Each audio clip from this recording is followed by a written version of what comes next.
De 15.000 pasamos a 1.700. Y de esos 1.700, solamente 138 millones son cash, es decir, son divisas. Che, que los bancos les den plata, les den dólares a los clientes, que ese es el problema, porque el gobierno le echa la culpa a todo el mundo. Porque Bolivia, como te dije, experimentó un boom de precios internacionales. Vendíamos gas a un precio indexado al precio del petróleo, pero no tenemos plan B porque no tenemos un sector privado que salga a salvarnos las papas, ¿no? Antonio Saravia ya es un fenómeno internacional y lo llaman de canales de afuera, básicamente, para explicar lo patético que vivimos aquí. Vean. Falta de divisas, lo vamos a analizar con Antonio Saravia, profesor de Economía y director del Centro de Estudios para la Economía y la Libertad en Mercer University. Señor Saravia, muy buenos días para usted y para entenderlo desde fuera de Bolivia, ¿qué es lo que está pasando exactamente con las reservas de divisas de este país suramericano? ¿Cómo estás, Daniela? Bueno, lo que ha pasado es que el gobierno se ha devorado las reservas internacionales. Teníamos el 2014 15.000 millones de dólares en reservas internacionales. ¿Por qué llegamos a acumular tantas reservas? Porque experimentamos un boom de precios internacionales entre el 2006 y el 2014 y como Bolivia exportaba gas, pues exportamos gas a precios elevadísimos y logramos facturar 60.000 millones de dólares. Bueno, nuestras reservas internacionales se incrementaron hasta llegar a 15.000 millones de dólares, récord histórico, el 2014. Pero a partir de ahí, el gobierno gastó y gastó y gastó, aun cuando las exportaciones de gas se habían caído, porque los precios internacionales se cayeron. Bueno, a la fecha tenemos alrededor de 1.700 millones de dólares en reservas. De 15.000 pasamos a 1.700. Y de esos 1.700, solamente 138 millones son cash, es decir, son divisas. Por lo tanto, lo que ha pasado acá es que el gobierno se ha despilfarrado el 90% de nuestras reservas. ¿Y por qué? Porque gasta a manos llenas, porque llevamos 12 años consecutivos de déficit fiscal en el país. 12 años consecutivos de déficit fiscal a un ritmo del 8%. Así no hay país que aguante. Entonces, para cubrir ese déficit, agarran las reservas, se las acabaron y al día de hoy ya no hay dólares. Por eso tenemos un tipo de cambio paralelo, donde el tipo de cambio está alrededor de 20 o 30% más alto que el tipo de cambio oficial. Por eso no hay dólares para pagar por combustibles, entonces no podemos importar los combustibles que Bolivia necesita, y sin combustibles no hay producción, y sin producción no hay comida. Entonces tenemos una crisis realmente severa por el gasto a manos llenas que el gobierno hizo por alrededor de 18 años. Señor Saravia, es bien sabido que cuando Luis Arce era ministro de Economía, Bolivia era presentado como un ejemplo del manejo de su economía. ¿Qué fue lo que pasó y cómo se llega a ese déficit del que usted nos estaba hablando que tiene al país en esta situación en este momento? Pues ningún ejemplo. O sea, esta era la cosa más chistosa que existía, porque decían que el ministro Arce es un buen ministro de Economía. ¿Qué va a ser buen ministro de Economía? Porque fíjate, lo que pasó fue que Bolivia, como te dije, experimentó un boom de precios internacionales. Vendíamos gas a un precio indexado al precio del petróleo. Entonces, cuando el precio del petróleo le pega la subida del 2006 al 2014, pues el precio del gas que Bolivia usaba para vender a Brasil y Argentina, pues también sube. Entonces el ministro no hizo nada, simplemente le llegaba la plata y entonces con esa plata el gobierno empezó a abrir empresas públicas. Tenemos más de 72 empresas públicas que no sirve para nada ninguna, y 72 empresas públicas que abrían puestos de trabajo para los militantes del partido. La burocracia estatal, que la gente en Sudamérica me entienda, la burocracia estatal se incrementó a tal punto que tenemos 600.000 empleados públicos al día de hoy para un país de 11 millones de personas. 600.000 empleados públicos. El gobierno gasta 19 millones de dólares al día solo en sueldos y salarios. Entonces, ese es el grado de desbarajuste que nos ha dejado el ministro Arce, que ahora es presidente, y fíjate lo curioso, se queja y le echa la culpa de la crisis, ha salido en conferencia de prensa hace 2 días, le echa la culpa de la crisis al anterior gobierno del MAS, donde él fue ministro. Entonces ni él se la cree, ¿me explico? Entonces, para nada fue un buen ministro de Economía. Todos somos buenos ministros de Economía cuando nos llueve la plata, ¿no? Profesor, también hay sectores que apuntan a que son los bancos los que están restringiendo este acceso a los dólares. ¿Qué tan cierto es esto? Los bancos no restringen acceso a los dólares porque los bancos no tienen dólares. Los bancos no tienen dólares porque hace más o menos un par de años los bancos le prestaron al gobierno 3.000 millones de dólares. era un swap, se hizo un swap porque era a cambio de un fondo de garantías para préstamos de vivienda social, etc. Bueno, los bancos le dejaron al gobierno 3.000 millones de dólares. Ahora sale el gobierno y le dice, che, que los bancos les den plata, les den dólares a los clientes, que ese es el problema, porque el gobierno le echa la culpa a todo el mundo, le echa la culpa primero a los analistas, que nosotros veníamos diciendo que esto iba a haber una crisis muy pronto. Y nos decían, los analistas son las aves de mal agüero. Después dijeron, son los exportadores que no traen sus dólares de vuelta. Después dijeron que son los bancos, ¿no es cierto? Que los bancos son los que... Pero es que los bancos no tienen dólares. Los bancos le dieron 3.000 millones de dólares al gobierno y cuando sale el gobierno a decirle, ustedes, señores, los bancos tienen que darle plata a los clientes, los bancos sacaron una comunicación y dijeron, bueno, ¿usted quiere que yo le dé dólares a los clientes? Devuélvame esos 3.000 millones de dólares.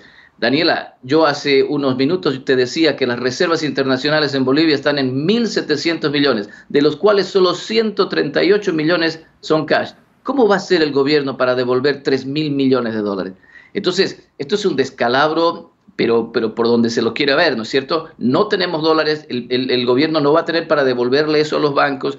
Lo que están haciendo ahora es raspar la última olla que existe, que es la olla de la gestora pública que maneja las pensiones de los ahorristas en Bolivia. La gestora maneja alrededor de 17.000 millones de dólares y ya la semana pasada le ha pasado 500 millones al gobierno de nuestros ahorros para que el gobierno siga gastando. Profesor, usted se preguntaba cómo va a hacer el gobierno para reponer ese dinero. Ahora yo le devuelvo la pregunta, ¿qué puede hacer el gobierno para reponer ese dinero en los próximos meses? Mira, este es un problema estructural porque Bolivia generaba dólares esencialmente por la exportación de gas. Bueno, pero hicieron tan mal las cosas que cuando nos llovió toda esa plata, toda esa facturación de 60.000 millones de dólares, el gobierno no exploró por nuevos pozos gasíferos. Es más, ahuyentó a las empresas extranjeras que estaban encargadas de eso. Entonces no tenemos más gas, aun si los precios volverían a subir. Bolivia ya no tiene gas para vender. Además, durante 18 años se dedicaron a aplastar y suprimir al sector privado. Le ponen cupos a la exportación, tenemos controles de precio. Esta es la receta típica del socialismo del siglo XXI, la receta de Cuba, la receta de Venezuela. Entonces hemos aplastado al sector privado y no tenemos plan B. El plan A se esfumó, no hay más gas, pero no tenemos plan B porque no tenemos un sector privado que salga a salvarnos las papas, ¿no? Entonces, sí. No veo de dónde pueda sacar dólares el gobierno. No existe, digamos, una varita mágica, vamos a vender esto, vamos a hacer esto para sacar dólares. Lo que el gobierno tiene que hacer, sí, si el gobierno fuera responsable, es reducir el gasto, Daniela. Tenemos que reducir el gasto. No podemos seguir con estos déficits y comiéndonos las reservas internacionales. Claro que sí, señor Antonio Saravia, profesor de Economía y director del Centro de Estudios para la Economía y la Libertad en Mercer University. Gracias por atendernos en France 24. Ha sido un placer. Por un lado me parece importante, pero sobre todo me alegra que Antonio Saravia esté participando ya en canales internacionales. Por un lado porque significa que los medios internacionales ya se están interesando en la crisis boliviana, porque ya no se puede llamar de otra forma que la crisis boliviana, o sea, así de simple. Por un lado están subiendo los precios, por otro lado la calidad de vida es cada vez más basurera, la educación ya es un desastre, la salud ni qué hablar, de verdad, no hay fármacos en ninguna farmacia, además de que todos han subido de precio, porque claro, es más difícil traerlos porque aquí no se fabrica nada, pero además de eso es más caro traerlos porque nuestra moneda se está devaluando. Entonces me parece bien, pero además de eso me alegra que Antonio Saravia haya podido participar en un canal internacional explicando estas cosas, pero además de eso me parece importantísimo que empecemos a hablar de temas como las soluciones que tenemos los liberales para el país. Dense cuenta de que antes llamaban a personas como, no sé, Gonzalo Chávez para este tipo de entrevistas, o mucho más patético, yo qué sé, a Carlos Mesa. ¿De verdad Carlos Mesa puede plantear una solución para este tipo de cosas? Si es un zurdo que justamente tenía las mismas soluciones que plantea el movimiento al socialismo, nada más que decoradas de naranja.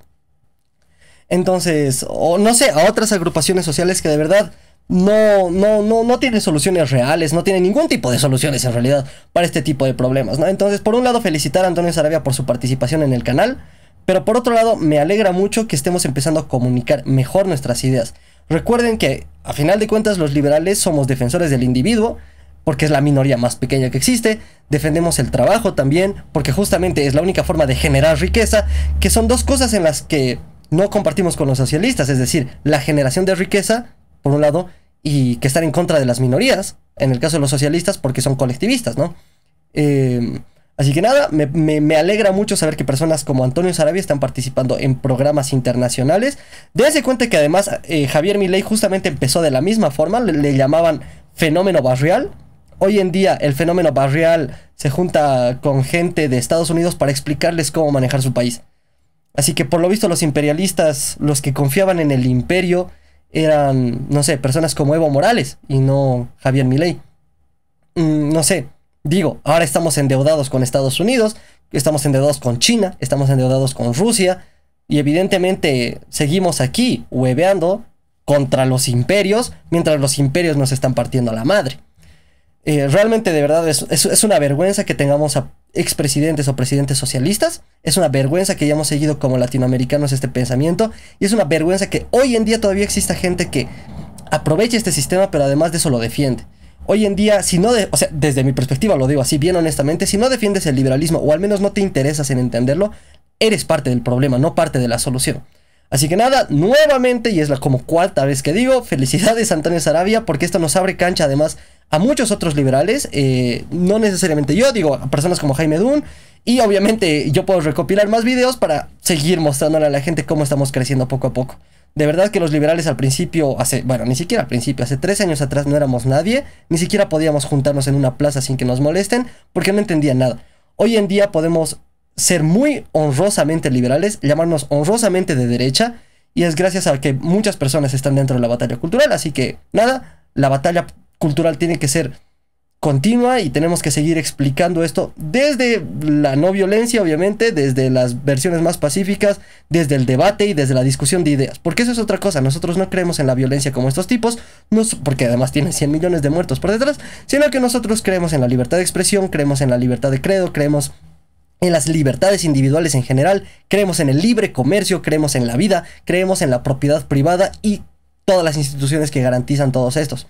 Así que, no sé, si quieren seguir votando a los Mao Zedong de la vida, a los Nicolás Maduro de la vida, a los Chávez y a los Fidel Castro de la vida, excelente, sigan votando a personas como Carlos Mesa, Luis Arce Catacora, Iván Arias, todas las personas que son de izquierda y creen en el bien común, o podemos empezar un cambio de verdad en Bolivia.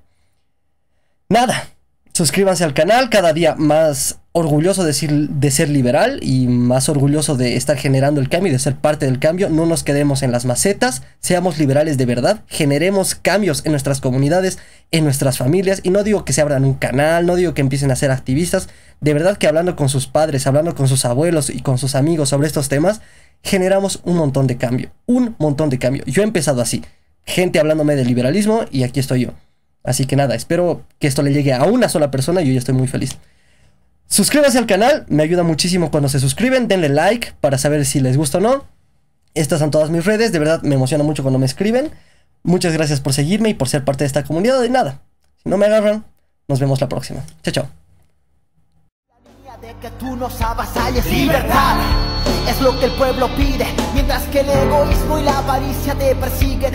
El sol no se ha escondido ni la luna se ha escapado, solamente han sido